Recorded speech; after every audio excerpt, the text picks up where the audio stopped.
They fined me $1,500 for my own boat. Yeah, you heard that right.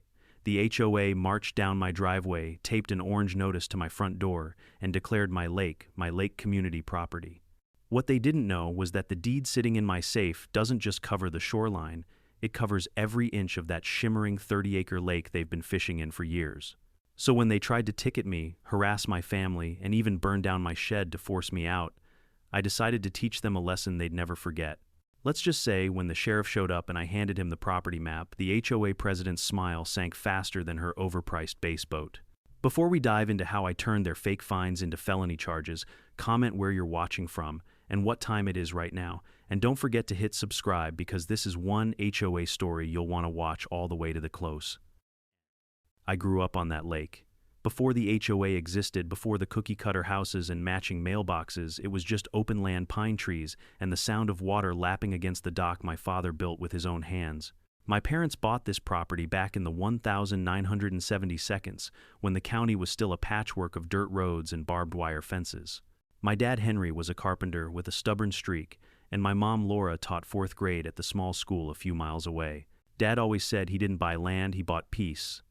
The world will get louder, he'd tell me, sitting by the water at sunset, so we build where it's quiet. Our deed wasn't like most. Because of how the county had divided the original parcels decades earlier, our title included ownership of the entire lake bed and water rights. That's about 30 acres of calm, pristine water, a small paradise. I didn't realize how unusual that was until much later.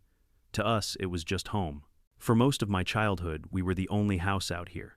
The nearest neighbor was half a mile away, a retired park ranger who traded fishing stories with my dad over a few beers. Everything changed when I was 12. That's when the developers came. Bulldozers growled through the woods, carving roads where deer trails used to be. Within a year, the hills across the water were covered in luxury homes, white vinyl fences, manicured lawns, and people who thought rural living meant bringing their city rules to the countryside. The sign went up soon after "Welcome to Pinecrest Estates," a deed-restricted community. At first, we didn't mind. Progress happens. But then a man in a crisp polo shirt knocked on our door one spring afternoon holding a fruit basket and a clipboard. "Good afternoon. I'm Greg from the HOA board. We're thrilled to have you as part of the neighborhood." My dad, wiping sawdust off his hands, raised an eyebrow. "We're not in your neighborhood." Greg chuckled like he didn't hear that. "Well, technically, all properties around Pinecrest are considered part of the extended community. We'd love to invite you to join the association. The benefits are tremendous. Maintenance standards, community events, shared access to the lake." That word made my dad's smile vanish. Shared access, Greg nodded eagerly. "Yes, the residents have a right to enjoy the lake as a community feature." I'll never forget the look on my dad's face. Calm, polite, but final. "Son, my wife and I own this lake, the whole thing. You're welcome to look at the records at the county office." Greg's expression flickered. "Oh well, sure, of course. But you might find your property value increases if you join. We do expect everyone to follow community standards." "We're happy as we are," Mom said, softly stepping beside Dad. Greg forced a smile. "All right, well, the offer's always open." He handed Dad a glossy pamphlet about the HOA fees, bylaws, and all, and left. We thought that was the end of it. It wasn't. A few months later, a letter arrived, neatly printed full of legal language. It informed us that our boathouse needed repainting. Our dock did not meet community safety standards, and the natural vegetation along the shoreline was unsightly and should be replaced with turf grass to maintain visual harmony. Dad read it at the kitchen table, his jaw tightening. "Visual harmony," he muttered. "They can harmonize somewhere else."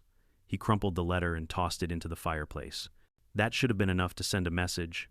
But Greg came back this time with 2 board members in matching polo shirts.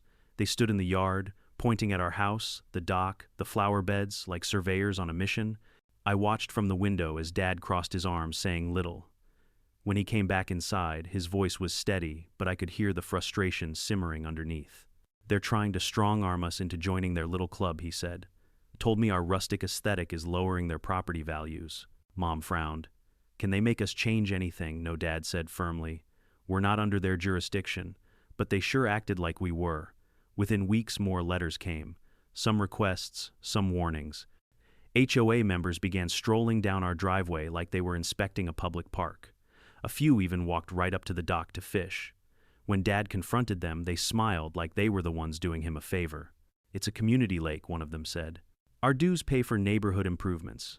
You can't just keep it private. Dad laughed a low, sharp sound that scared them more than if he'd yelled.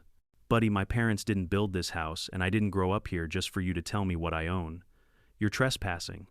That night, we put up a small sign, private property, no trespassing without permission. It didn't help much. Over the next year, we started getting random visits from county inspectors, building zoning, even animal control. Each time they'd sheepishly admit an anonymous complaint had been filed. My personal favorite was the call about dangerous wildlife. Our dangerous wildlife was a 12-year-old golden retriever named Buck, who loved belly rubs and tennis balls. Mom tried to keep peace. Maybe they just don't understand, she'd say. But Dad knew better. They understand just fine, he'd reply. They just think rules make them powerful. By the time I was 16, the tension had become routine. You could set your watch by it: Tuesday, letters Friday, inspections Sunday, fishermen. Then came the day I saw my father truly lose his temper. 2 HOA reps showed up unannounced again, this time demanding that he allow limited shared access so community families could enjoy the water. Dad invited them to the dock. They followed smug and confident. He pointed at the water. You see that post sticking out there? They nodded. That's my property line. The next one also mine. In fact, every drop between here and that far shore belongs to this family. One of them laughed. That's not how lakes work. Dad turned to him, calm and deadly serious. That's exactly how this one works. You can go check with the county recorder. My father bought this land fair and square when your subdivisions were still cow pastures. The men left red-faced. Later that evening, we found a flyer in our mailbox inviting all lakefront homeowners to a new lake beautification initiative hosted by the HOA. Step 1, standardizing dock materials. Step 2, unified shoreline landscaping. Step 3, community fishing events open to residents. Dad looked at the flyer and shook his head. They're building a paper fantasy. Sooner or later, it's gonna sink. I didn't know then how right he was. The HOA wasn't just after visual harmony. They wanted control over the land, over the lake, over anyone who didn't kneel to their bylaws. But the thing about growing up surrounded by water is you learn how to stand your ground. You learn patience. You learn that when people wade in too deep, they eventually realize how cold it gets. And the HOA. They were already chest deep and didn't even know it. The harassment didn't stop, it evolved. The HOA learned to disguise their bullying as concerned community engagement. That was their favorite phrase. Every letter came wrapped in politeness, every intrusion dressed as neighborly courtesy. But underneath it, you could smell the control. I remember one spring morning when an inspector showed up claiming someone had reported unsafe electrical wiring in our boathouse. The irony, we didn't even have electricity running down there. He left red-faced muttering about clerical mix-ups. My dad just stood on the porch watching him drive off, arms folded across his chest. They think if they throw enough paper at us, we'll drown, he said. They're gonna learn we float. But behind his steady voice, I could see the toll it was taking. He was a strong man, built like the oak trees around our house, but stressed chisels away at even the toughest bark. He'd sit at the kitchen table at night, glasses low on his nose, flipping through another pile of HOA letters. Sometimes he'd just sigh, fold them neatly, and file them away, like evidence in a private war. Mom tried to stay hopeful. Maybe it'll die down, she'd say. They'll get bored. But she didn't believe it any more than he did. The HOA's new president, Marlene, was the worst yet. She lived in the biggest house across the lake, the kind with triple garages, spotless windows, and a flagpole she probably saluted every morning. Her husband worked in consulting, which is HOA code for no one really knows. She had the kind of smile that could slice marble. When she first took over the HOA board, she sent us a courtesy notice. It read like a peace offering, but ended with a threat disguised as advice. We understand you are not official HOA members. However, community standards apply to all properties affecting the neighborhood aesthetic. Non-compliance may result in county-level enforcement. Dad laughed so hard he almost choked on his coffee. She doesn't even understand jurisdiction, he said, but she's going to understand boundaries soon enough. What followed wasn't just harassment, it was psychological warfare. HOA members began calling the sheriff for noise complaints during our family cookouts. Someone reported our dock as a safety hazard because it didn't have railings. The county confirmed it was perfectly legal. Another claimed we were polluting the lake with old boats that had been sitting there since before any of them even lived in the county. Then came the fishing club. It started innocently enough, a few HOA members casting lines near the property line. But soon they were treating the lake like a public park. Folding chairs appeared on our bank tackle boxes, left open soda cans floating in the shallows. When Dad confronted them, they smiled that smug suburban smile, the kind that says, "We pay dues, therefore we own the world." One of them, a stocky guy with a neon visor, sneered, "The HOA says this lake's community property now. You can't just hog it all for yourself." Dad's reply was so calm it scared me. "Son, this isn't a lake you rent by the hour. It's my property. You're trespassing. I'll give you 5 minutes to reel in your line." They didn't come back for a few days, but I could feel the storm brewing. As the years went on, the HOA's tactics grew meaner. They called the county health department about our septic system. They filed anonymous tips about unregistered structures. Once an officer came to inspect unlicensed livestock because someone reported that we were keeping dangerous animals. Turned out they meant Buck, the same old golden retriever who'd sooner fetch a stick than bite a burglar. Every letter, every call, every visit added another wrinkle to my parents' faces. Then came the day Dad clutched his chest in the middle of the kitchen. We got him to the hospital in time. The doctors called it a mild heart attack, but I could tell something deeper had cracked. Lying in that hospital bed, hooked to wires, he still worried more about our land than himself. "They want to wear us down," he said, voice weak. "But this place, it's worth every fight." I promised him I'd keep helping. He recovered slower than we hoped, but the HOA didn't give him space to breathe. A week after he came home, Marlene herself showed up. Perfect hair, perfect smile, a clipboard tucked under one arm. "We're all so sorry to hear about your health," she said sweetly. "I can't imagine the stress of maintaining such a large property. Have you thought about selling? I'm sure several of our members would make generous offers." Mom clenched her jaw. "This is our home." Marlene tilted her head, that fake sympathy dripping like honey. "Of course, but, as the community grows, pressure on non-conforming properties tends to increase. Just something to consider." I still remember the way Dad's hand tightened around his walking stick. "Ma'am," he said evenly, "you're standing on my porch talking about my property while pretending to offer condolences. I suggest you leave before I forget my manners." She did leave, but not before flashing that smug grin one more time. A year later, Dad passed away. Peacefully, they said. But peace had been a stranger to him for too long. The funeral was quiet. A few family friends, some old neighbors, and unbelievably, 2 HOA board members in black suits. They claimed they were there to pay respects. Mom just looked away. I think she knew what was coming. 3 weeks later, a letter arrived addressed to her. It began with our deepest sympathies and ended with concerns regarding property maintenance and curb appeal following Mr. Reynolds' passing. That was the day I saw my mother truly angry. She slammed the letter onto the counter, her voice shaking. 30 years we've lived here. 30 years of harassment, and they can't even let us grieve. I took the letter, crumpled it, and threw it in the trash. "I'll handle this, Mom." From that day, all communication went through me. I wrote the HOA a letter so sharp it could cut glass. "Do not contact my mother again. Do not step on our property. Any further interference will be treated as harassment and reported to the county sheriff." The next visit came, not in writing, but in person. Marlene showed up again, dressed all in pastel, pretending to be gentle. "We understand this is a difficult time," she said softly. "But the fact remains, your property's condition affects everyone's home values. Perhaps it's time to consider whether maintaining it is still feasible." My blood boiled. "Our property is fine, and none of this is your business." She leaned closer, lowering her voice to a conspiratorial whisper. "Your mother's alone now. This house is a lot of work. The HOA could help find a buyer who'd truly appreciate the space." I stepped forward, meeting her gaze. "The answer is no. And next time you show up here uninvited, I'll have the sheriff waiting." She didn't say another word, but that smirk stayed glued to her face as she walked away. Mom lasted another 18 months. The doctors said it was heart failure, but I know better. She'd lost the love of her life and spent her last year under siege from people who couldn't leave us in peace. On one of her last days, as we sat on the porch watching the sun melt over the lake, she squeezed my hand. "Promise me something," she whispered. "Anything.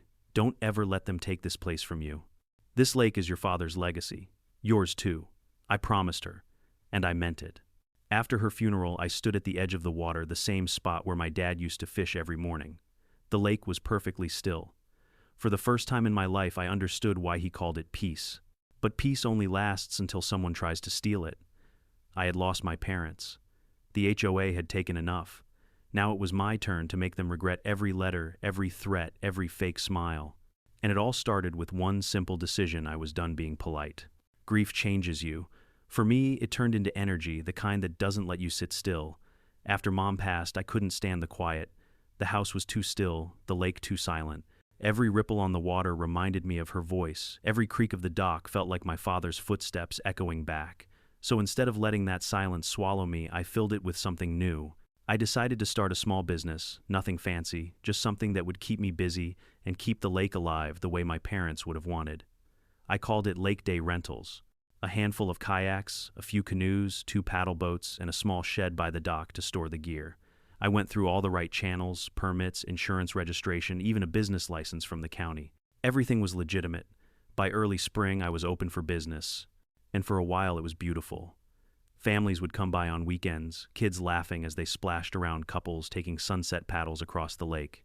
I'd stand on the dock watching them, feeling something I hadn't in years: contentment. The sound of life returned to the water, not from HOA barbecues or noise complaints, but from people who respected the place. Word spread fast.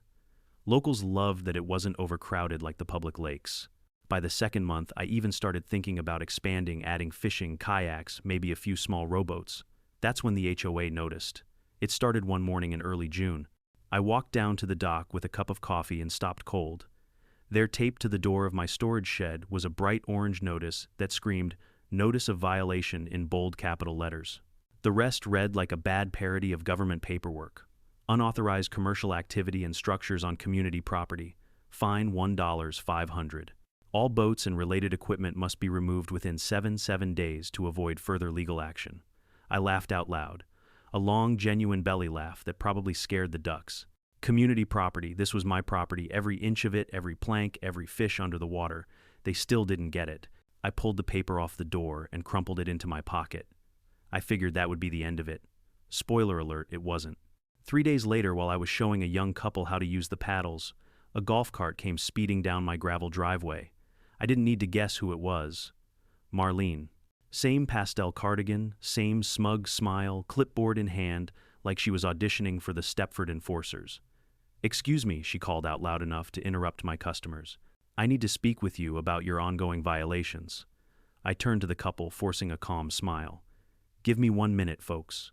They nodded, clearly uncomfortable. I walked over. "This is not a good time, Marlene. That's precisely the problem," she said, voice raised. "You're operating a commercial business on community property without HOA approval. You've been informed of this multiple times, and you've ignored it." "Community property," I repeated, still calm but starting to feel my jaw tighten. "Marlene, this isn't your community's property. It's mine. The business is fully licensed with the county, and your HOA has 0 jurisdiction here." She smiled that politician's smile again, the one that pretends to listen while already planning its rebuttal. "You were warned 3 days ago," she said, waving her clipboard like a sword. "Since you failed to comply, the fine has doubled to $3,000. Furthermore, the HOA board has voted to pursue legal action if you continue this unauthorized use of the lake." My customers were watching from the dock, wide-eyed. The woman whispered something to her husband. I felt embarrassment mixing with anger that Marlene had turned my quiet business into a spectacle. I took a slow breath. "I'm not discussing this here," I said evenly. "You're trespassing.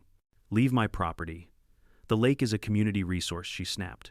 "Your family may own the shoreline, but the lake itself belongs to everyone." That was it, the smoking gun. They truly had no idea. I smiled. "If you say so. Now please leave before I call the sheriff." Her smirk faltered, but only for a second. She shoved the clipboard into my hands. "This isn't over." As she stomped back to her golf cart, I muttered, "You're right about that." After she left, the couple came over. "We're so sorry," the woman said softly. "We live in a neighborhood with an HOA too. Some of them let the tiniest bit of power go to their heads." I chuckled, trying to lighten the mood. "Yeah. HOA stands for Harass Our Area, didn't you know?" They laughed. I made a mental note to use that line again. That night, I wrote a formal letter to the HOA board addressed directly to Marlene. I stated again that my property was not part of their association, that the lake and its water rights were legally mine, and that further harassment would result in legal consequences. I deliberately didn't mention the full deed details yet. Let them keep digging their own grave. The next few weeks were noisy. The HOA's fishing club began showing up daily. It wasn't a coincidence. They'd fish right in front of my dock, blocking access for my customers. Some even brought portable speakers blasting country music at 7 amperes. Others accidentally let their lines drift into my launch zone, forcing kayakers to detour. I tried reasoning with them. "There's 30 acres of water out there," I said one morning. "Can you maybe fish anywhere else?" One of them, a burly guy in a camo vest with a rod worth more than my truck, sneered. "We've been fishing here for years. HOA says we got every right." "Yeah," I said. "Then the HOA can explain it to the sheriff." He grinned like this was entertainment. "You call the cops, we'll just tell them it's a community lake. See how that works out for you." I didn't take the bait. Instead, I started documenting everything: video footage, photos, timestamps, even a spreadsheet of incidents. My father always said, "When idiots talk, let 'em. Just make sure you write it down." Soon, the harassment escalated. One morning, my rental sign had been knocked over. A few days later, I found trash bags dumped near my shed. Then, mysteriously, 3 of my paddles disappeared, only to reappear later when an HOA member proudly said he'd found them floating on the other side. It was all so childish, it almost would have been funny if it hadn't been deliberate sabotage.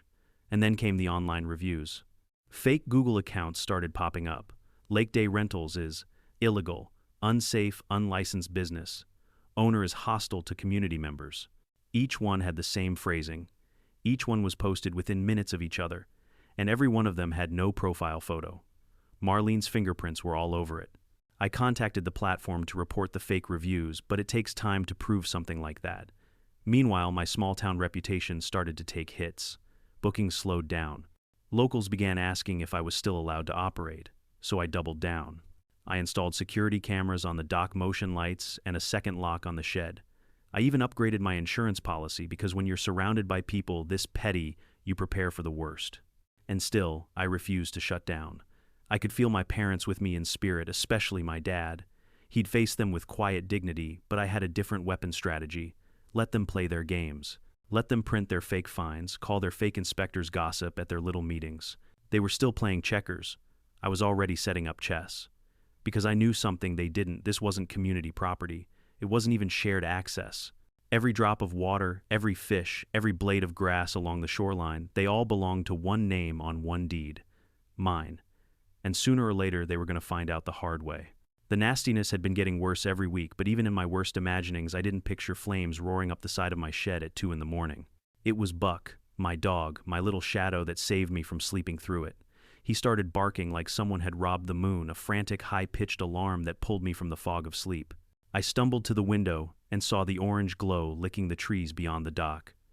My heart dropped into my stomach like a stone. I ran outside in slippers and pajamas, the cold air slapping my face awake. The shed was an inferno, the whole front wall collapsing inward in a whoosh of sparks. Smoke rolled off the water in thick, choking curtains. For a beat, I couldn't breathe, just stood there watching my life, my parents' legacy burn. I called 911 with shaking hands.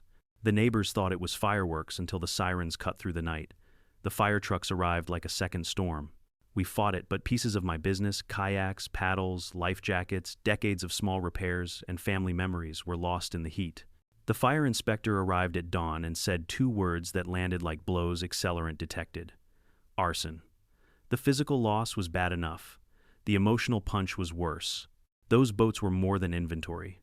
They were my tether to a life that didn't end the day my parents left. Someone had taken a match to that tether, and it felt for a while like they'd burned the dock of my last refuge. And that would have been the end for most people. Not for me. I sifted through the charred remains the next morning, soot in my hair and a smell that would not leave my jacket for weeks. The security cameras that used to point at the shed had been spray-painted black before the fire. Whoever did this had planned ahead. Whoever did this wanted me to be blind. When Marlene showed up later that morning in her pastel golf cart of benevolence, I nearly laughed at the audacity. She stood at the edge of the driveway with a cup of coffee and that polished smile, surveying the blackened ruin as if she'd stumbled upon some unfortunate bonfire at a backyard barbecue. "Such a shame about your shed," she said, voice syrupy. "I'm so sorry this happened." She tilted her head and added almost conversationally, "Perhaps you were doing something you shouldn't have been doing out here." My anger buoyed up like a tide. "Are you seriously asking if I was burning my own property?" I asked. "Someone set my stuff on fire. Someone tried to destroy my livelihood. Where's your sympathy?" She fluttered her eyelashes like a courtroom actress. "Oh, I'm not implying anything. But perhaps this is a sign that commercial activities don't belong on residential property. Maybe it's time to consider moving somewhere more suitable. I'd lost my filter. I stepped forward so close she could see the grit in my teeth. "Get off my property," I said coldly. "Now." She left flippant, but I saw the way her smile tightened as she climbed into the cart. It was the look of someone who'd been cornered and was already planning her spin. The next day, there was an envelope in my mailbox, no return address, a crude ransom note-style collage of letters from magazines. "Next time your house?" Whoever sent it wanted me spooked. They wanted me to run. They picked the wrong guy. That night, I slept with one eye open and a pistol in the drawer, licensed, never used. I also called the sheriff's office, and the fire marshal gave them every scrap of detail I had and filed a report. The investigators were professional and sympathetic, but I knew how these things go in small towns. If the suspects are well-liked and wear polos, evidence goes cold like a forgotten beer. Two decisions crystallized in my mind like ice, forming on a pond rebuild, and make them pay attention to the law. First, I would rebuild the shed bigger, better, and smarter. Fire-resistant materials, reinforced locks, motion lights, and a security system wired not only to my phone, but to a professional monitoring company. I rebuilt with the insurance check, and I did it with a little defiance sewn into every board. Where they burned, I built back twice as strong. Second, I would stop letting polite letters and hollow smiles be my strategy. I called the lawyer my dad used years ago, a steady sort who smelled faintly of old paper and confidence, and set up a meeting. We sat at his oak table while he reviewed the deed, the property maps, and the chain of title. The ink on the pages confirmed what Dad had taught me. By the way he hammered and cut wood, the deed clearly and unambiguously included ownership of the lake bed and water rights. Not a mere shoreline claim, not a presumption, actual legal ownership. "You're sitting on ironclad title," the lawyer said, tapping the documents like he was checking for live coals. "This will make a lot of their assumptions look pretty foolish in court." I didn't want a courtroom battle just to prove a point. I wanted the harassment to stop.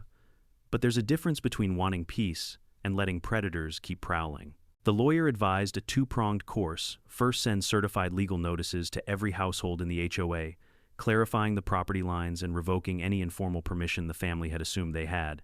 Second, post legally enforceable no trespassing signs around the perimeter of the lake. Doing that felt ugly at first. For years, my parents had let neighbors fish from the edge, launch a kayak when visiting, or bring grandma to feed ducks. It had been a neighborly trust, but that trust had been weaponized against us. Those days of casual permission had been weaponized into a right in the HOA's head. The arson changed the terms. So we sent the certified letters. Every mailbox on the HOA streets got a package copy of the deed survey sketches, a clear statement that the lake and lake bed were private property, and a legal notice revoking any past informal permissions due to documented harassment, vandalism, and arson. The packet explained that going forward, any unauthorized access would be considered trespassing and prosecuted accordingly. Then we put up the signs. Thick weatherproof placards at the main inlets, and visible from the water private lake, "No trespassing, violators will be prosecuted." I made sure the language was precise and the placement legally defensible. I photographed each sign post-installation, recording GPS coordinates and timestamps. My phone buzzed with several angry messages from HOA group chats. "How dare you? You can't do that. We've used that lake for decades." But in those messages, I also heard the fear, sour note I'd been waiting for. The sheriff's department started getting calls this time from me. They asked for records. I handed over the deed, the letters, the times I'd called about trespassers, the threats, the arson report. Evidence matters in these little legal wars. You don't win on righteous anger alone. You win when your paperwork is as tight as the hull of a well-built kayak. In the weeks that followed, the community reaction was a storm. A few people were genuinely upset. Some had childhood memories on the lake and resented the sudden formalization of what used to be a free-for-all. Some started a petition.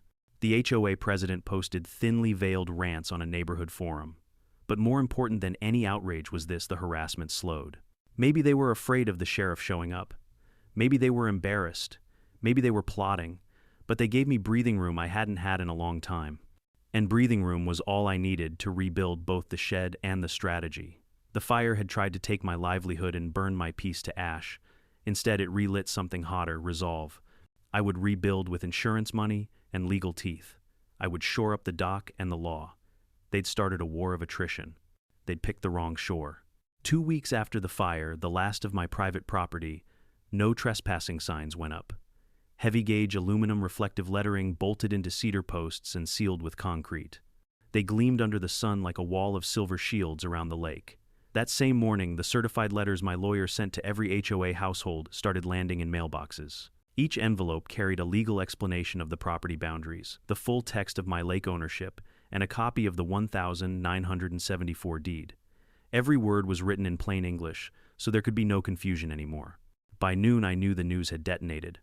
First came the angry phone calls, residents shouting that they'd been tricked, that I was stealing their lake, that their property values would plummet. Then the HOA's group email chain exploded.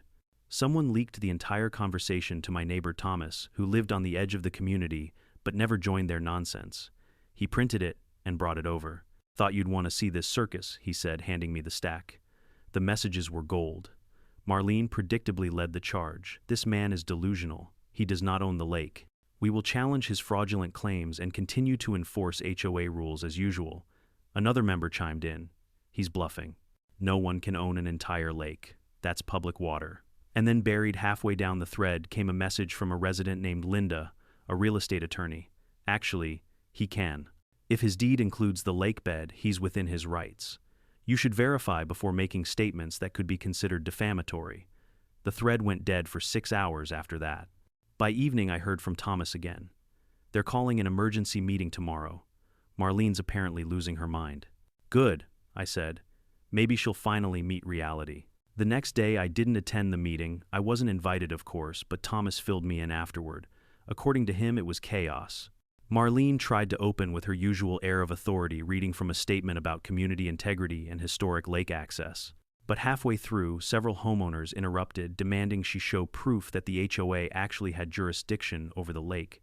She couldn't. Linda the lawyer stood up and read portions of my deed aloud. 30 acres.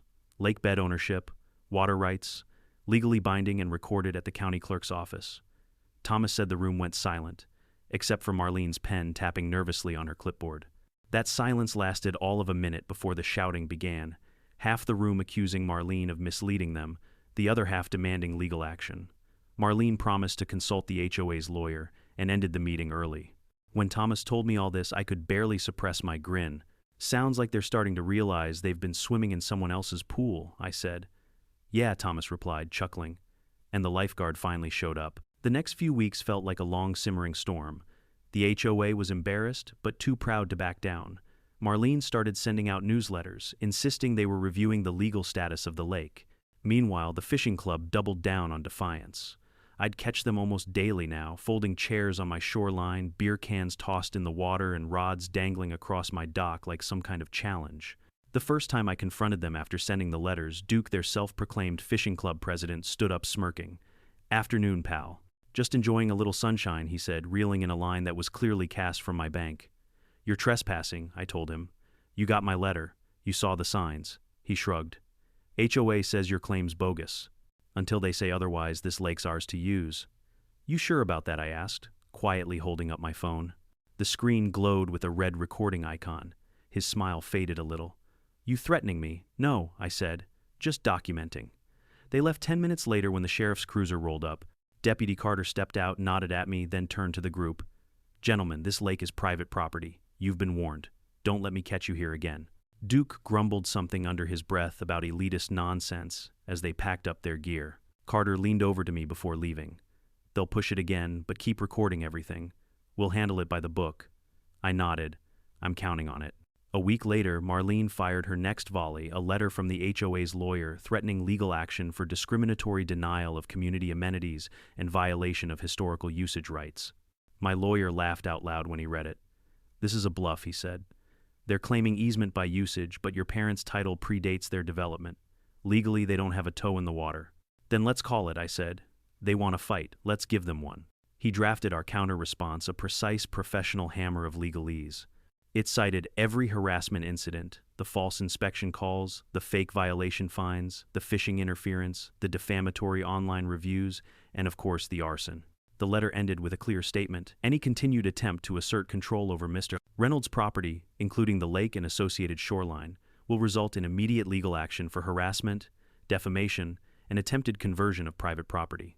It was mailed the next day, certified and copied to the county clerk for record.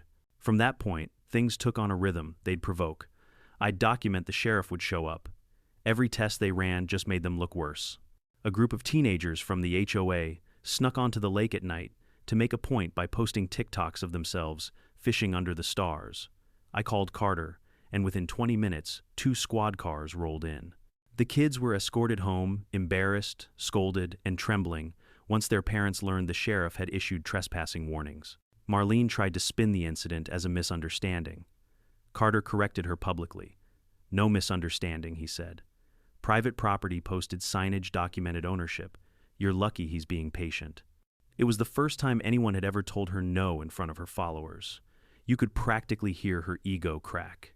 But the biggest move came a month later. The HOA officially filed a lawsuit against me. The complaint was a masterpiece of arrogance. Defendants' unilateral restriction of access to a historically communal water feature constitutes unreasonable deprivation of neighborhood amenity.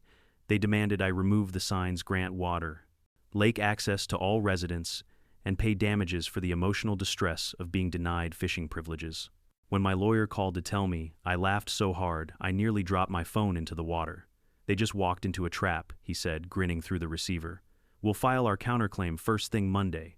Our counterclaim wasn't just a defense, it was a cannon blast.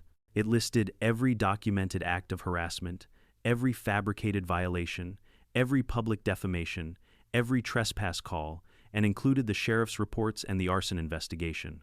Then it tacked on one final count: attempted conversion of private property for unlawful gain.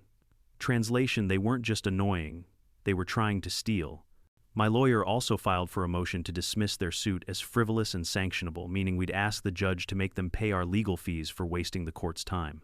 By then, I'd rebuilt my boathouse stronger than ever with steel beams, a reinforced roof, and a high-end camera system that live-streamed every corner of the property to a cloud server. My business was back in motion, my name cleared, and the local community, the real one, not the HOA bubble, rallied behind me. People rented kayaks not just for recreation, but out of solidarity. One afternoon, Thomas stopped by with 2 coffees. "You know," he said, staring across the water, "the whole neighborhood's watching you now. Half of them think you're crazy. The other half think you're a legend." I smirked. "Maybe I'm both," he laughed. "Well, I'll say this much. Marlene's days of bossing people around might be numbered." I turned to face the lake, the signs gleaming across the shore like sentinels. "Good," I said. It's about time someone reminded her that not every property comes with a puppet string. I didn't know it yet, but that lawsuit, her proudest power play, was about to expose more than she could ever imagine. Because once the discovery process began, the lake wasn't the only thing she'd lose. She was about to lose everything. The legal process crawled forward at the speed of bureaucracy, slow, deliberate, and deadly if you're on the wrong side of it. When Marlene's HOA filed that lawsuit, she thought she was making a statement. What she actually did was open a vault of secrets that had been padlocked for years. My lawyer Bill was one of those calm old bulldogs who never raised his voice but somehow still made everyone nervous. "You don't beat people like Marlene with shouting," he told me. "You beat them with documents." So we started with discovery, the legal phase, where both sides have to turn over any evidence, records, and communications related to the case. Bill sent the HOA a neat, polite list of requests: complete financial statements for the last 5 years, board meeting minutes and attendance logs, all email communications involving me or the lake, maintenance contracts, invoices, and vendor records, documentation of community lake usage. When the HOA's lawyer saw that list, he nearly swallowed his tongue. "These records are irrelevant," he protested in a pre-trial conference. Bill smiled like a man who'd just spotted an opening. "Then you won't mind handing them over, right?" The judge, a woman with the patience of a saint and the eyes of a hawk, ruled against them. All requested materials must be produced within 30 days. That was the beginning of their downfall. When the first boxes arrived, they were enormous banker's boxes full of papers, receipts, and emails printed out like they were afraid of technology. I spent nights at my dining table surrounded by stacks of files, yellow highlighters, and coffee rings. At first it was tedious meeting, minutes full of gossip and self-congratulations, purchase orders for flowers, repainting signs, holiday decorations. Then on a rainy Thursday evening I found it. A line buried in a board meeting summary from 3 years earlier. Discussion: apply enhanced enforcement tactics on Reynolds property until compliance or sale achieved. I stared at it for a long time. My parents were still alive then. Enhanced enforcement tactics. That wasn't a neighborhood policy, that was a harassment plan. I slid the page across to Bill the next morning. He nodded once. "That's a pattern of intent." But it got worse, much worse. We started noticing financial irregularities. The HOA collected roughly $200 0 dues every year from residents. Their expenses never added up. Landscaping companies were billing $20,000 for a month's work that no one could remember seeing done. Consulting fees of $10,000 were paid to a company called Silvercrest Management LLC. Bill squinted at the paperwork. "You ever heard of Silvercrest?" I shook my head. "Should I have? Probably not," he said, tapping his pen on the invoice. "Because it's owned by Marlene's husband." That was just the start. Another company, Bright Sky Maintenance, was registered to the treasurer's brother-in-law. Same pattern, big checks, no services rendered. Bill's voice took on that measured excitement only lawyers get when smelling blood. "This isn't just mismanagement, this is embezzlement." We hired a forensic accountant, a quiet guy named Peter, who looked like he lived in Excel spreadsheets. 2 weeks later, he came back with a detailed report that turned the case from a property dispute into a scandal. Between 2018 and now, Peter explained, approximately $350 0 HOA funds were diverted to shell companies. There's little to no evidence of actual work performed. The money trail ends in personal accounts belonging to the HOA president and treasurer. I blinked. "You mean Marlene's been stealing from her own neighbors?" "Consistently," Peter said. "And covering it with fake maintenance invoices." It was poetic. The same woman who accused me of being illegally commercial was running her own black market HOA racket. But the emails were the nail in the coffin. In one exchange dated just a few months before the fire, Marlene wrote to Duke, the fishing club guy, and the treasurer. He's still refusing to comply. "We need to make it clear that his business isn't welcome. Escalate pressure. Make it impossible for him to continue." Another thread from Duke to Marlene followed a week later. "Don't worry, we'll take care of it. He'll be begging to sell before summer." The timing, just weeks before my shed burned down. Bill set the papers down slowly, his eyes colder than I'd ever seen them. "This is conspiracy territory," he said, "maybe even criminal." We immediately amended our counterclaim. Now, we weren't just suing for harassment and defamation, we were adding counts for fraud, racketeering, and malicious conspiracy to interfere with lawful business. Marlene had turned a civil case into her own funeral procession. The courtroom was packed on the first hearing day. HOA members filled the benches, whispering nervously. Some avoided eye contact with me altogether. Others gave small nods of sympathy. I could tell many of them had no idea what their leadership had been doing with their money. Marlene strutted in like a peacock on parade pastel suit, perfect hair lawyer in tow. She glanced at me, flashing her trademark smile, as if we were neighbors meeting at a block party. Bill didn't even look at her. He just handed the clerk our exhibits.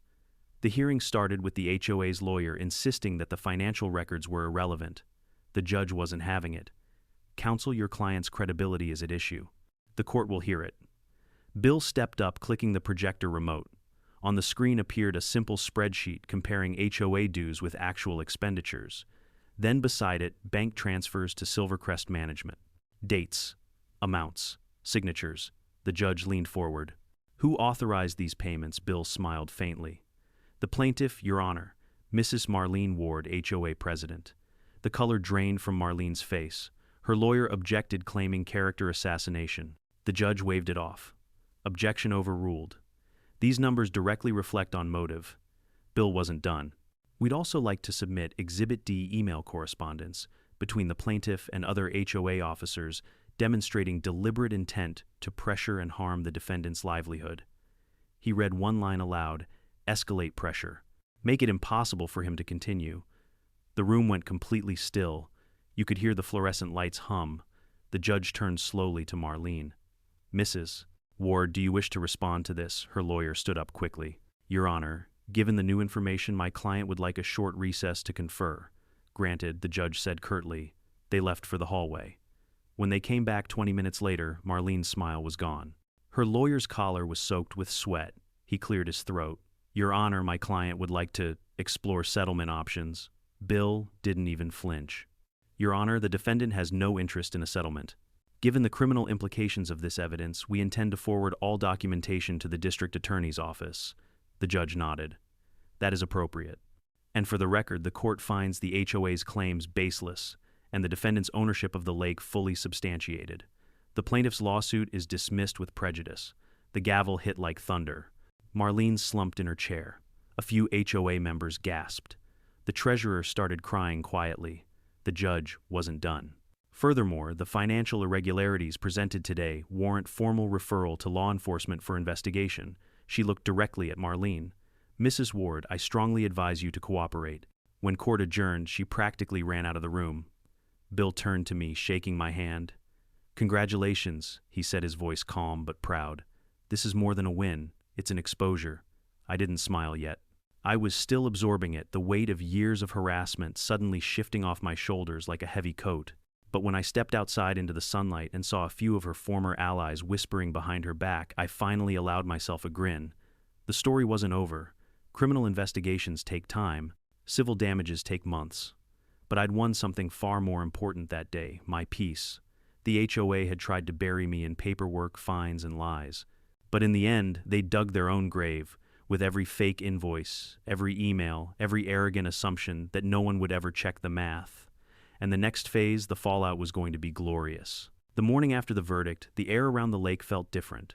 Still, the same mist rising off the surface, same pine scent drifting through the air, but the silence had changed. For the first time in years, it wasn't the silence of dread, it was peace. The local paper ran the story. Within 24 hours, HOA board faces criminal investigation following fraud allegations. They even used a photo of the courthouse steps where I stood talking to my lawyer.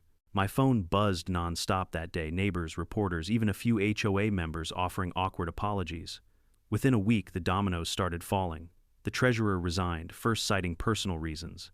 Then 2 more board members stepped down when residents demanded a financial audit.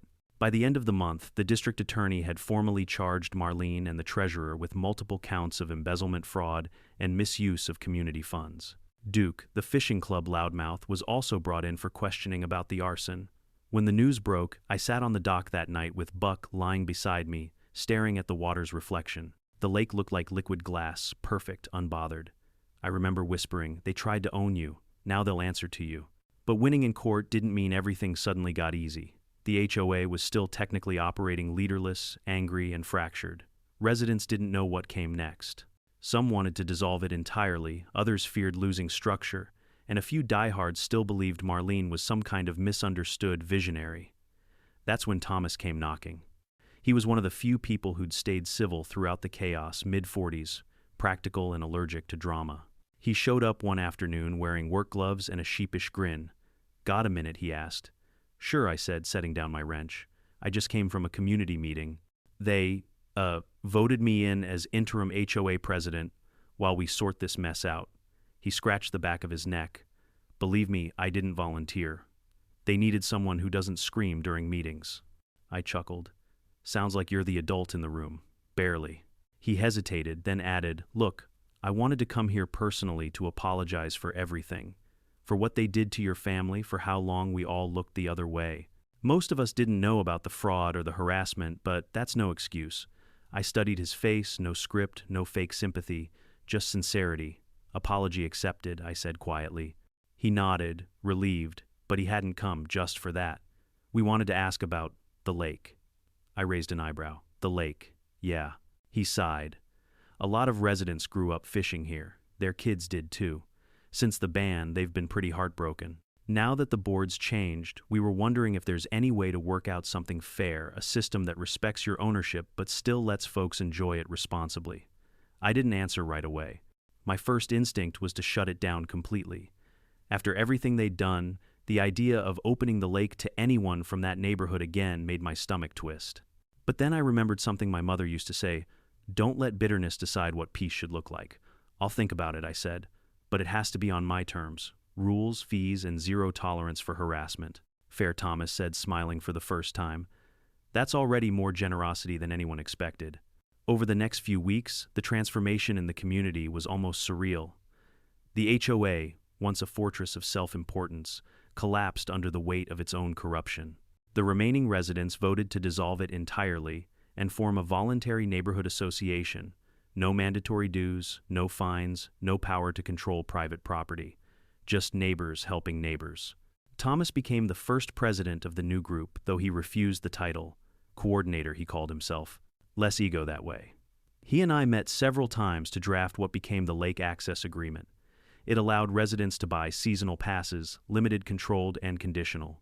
Only those who signed the agreement and followed strict conduct rules could use the lake for fishing or recreation. A portion of the fees went toward maintenance and conservation. The rest helped fund safety equipment and cleanup initiatives. I also added a clause that became my favorite line in the whole document. Any act of vandalism, harassment, or attempted interference with private property shall result in permanent revocation of access and possible legal action. Thomas read it aloud during our meeting and grinned.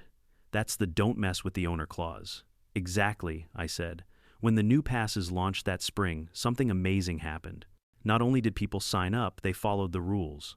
The first few weekends were quiet, peaceful, and almost neighborly. Families came with coolers and kids cleaned up after themselves and treated the place with respect. It felt like the lake had finally healed one cast line at a time.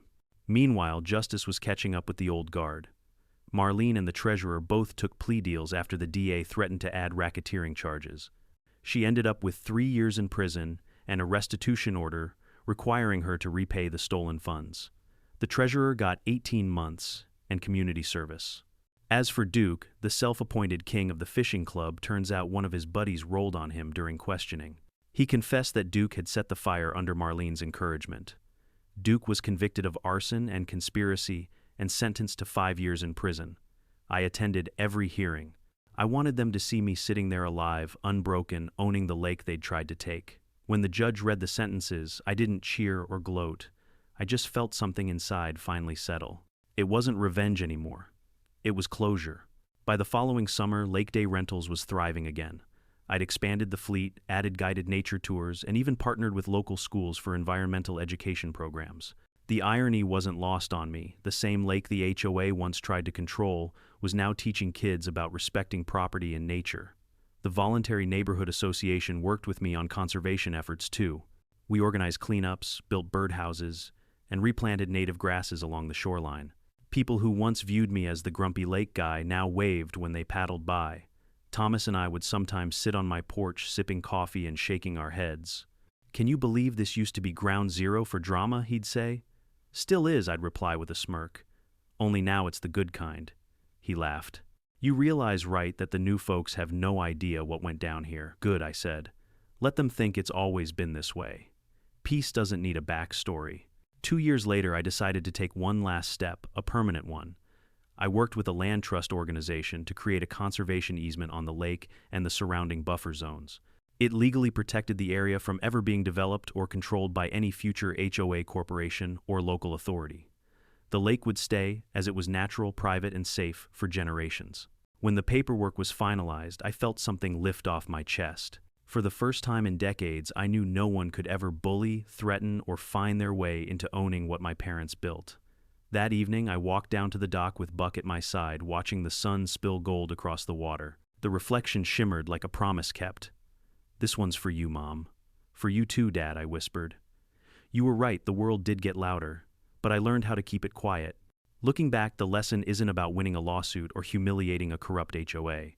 It's about understanding that ownership isn't just what's on paper, it's the courage to defend what's rightfully yours without losing your humanity along the way. I could have stayed bitter. I could have built a fence so high no one ever saw the water again. But peace isn't built on payback. It's built on boundaries and respect. The day I stopped letting anger steer me was the day the lake stopped reflecting chaos and started reflecting calm.